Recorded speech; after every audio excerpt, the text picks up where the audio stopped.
because it specifically caters to neurodivergent kids. He can be rigid and set in his ways. He can also be easily agitated, and this school is the best in the area. I've read every book, I've gone to every specialist, and still feel like I'm failing him when I struggle to understand what he's feeling. Ben gets the little chocolate Santa out of the pocket taped over with a cutout of colored pencils, and we cheer in anticipation of the exciting first big day. Only 18 days left.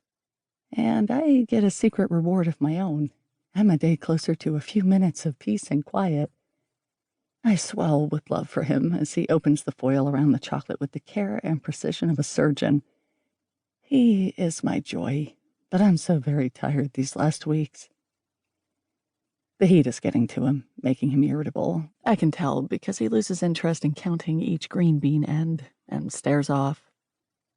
"There's a firefly!" He begins chasing it along the bushes near the fence. "Did you know they're bioluminescent?" "Pretty cool," I say. "And they eat each other. Does that make them cannonballs?" "Cannibals," I correct him. "What's the difference?" He has come back over to the deck after losing the insect, now genuinely interested in the answer. "Well, a cannonball is when you jump in the pool and splash everyone, and cannibal is the thing you said." I decide on this explanation rather than going into descriptions of weaponry. "They eat each other." "Yes." "Cool. Can I see if they like ice cream? I can leave some out for them." "Mom!" Rachel yells from inside the sliding glass door she's cracked open. "I don't see any chicken." All I have to do is give her a warning look, and she shuts the door and goes back inside, muttering, "Whatever," under her breath. She knows yelling will almost always set Ben into a panic. As recently as last year, she'd be immediately remorseful if she did anything to upset him. But now that she's headed into junior high, the arm crossing and annoyed sighing is a constant. The unkindness of puberty has changed her. And now, when we drive past the Davis's house down the street and their boys are out front playing in the drive or hanging in the drive, because, as she points out, kids don't play anymore. One of them will shoot a basket or tackle another boy at that very moment, like birds of paradise putting on a show, a primitive mating ritual. Rachel always giggles and avoids eye contact with me. It's maddening. She's just 13.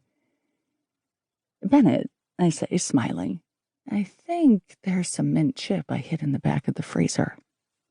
I pat his back gently, and his eyes light up. He bolts inside before I can change my mind. I pile the buckets of beans and potatoes on the patio table and step my feet into the pool. I sit on the edge and close my eyes, letting the cool water caress my feet and whisper around my ankles. It's momentarily quiet, so I allow myself to think of him for just a few minutes. Just a small indulgence before bringing Claire her medication and starting to make dinner. He's practically a stranger. Oh, it's so shameful.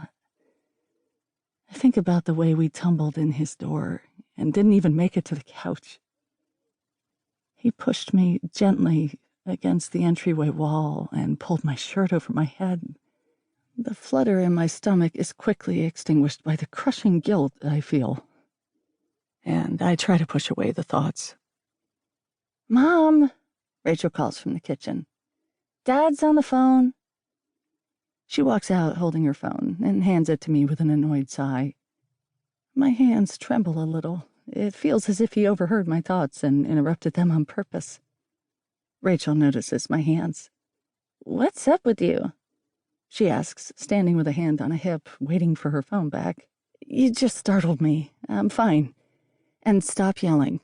"He's in the living room," she says defensively, glancing in the screen door to make sure Ben is truly out of earshot. She sits in the patio chair and twirls while I talk to Collin. "Hi, honey." "Honey? Hello? Collin?" There is no response. My eyes prick with tears. It's totally irrational, but suddenly I imagine he knows what I've done and he's too angry to speak. Someone's seen us and told him.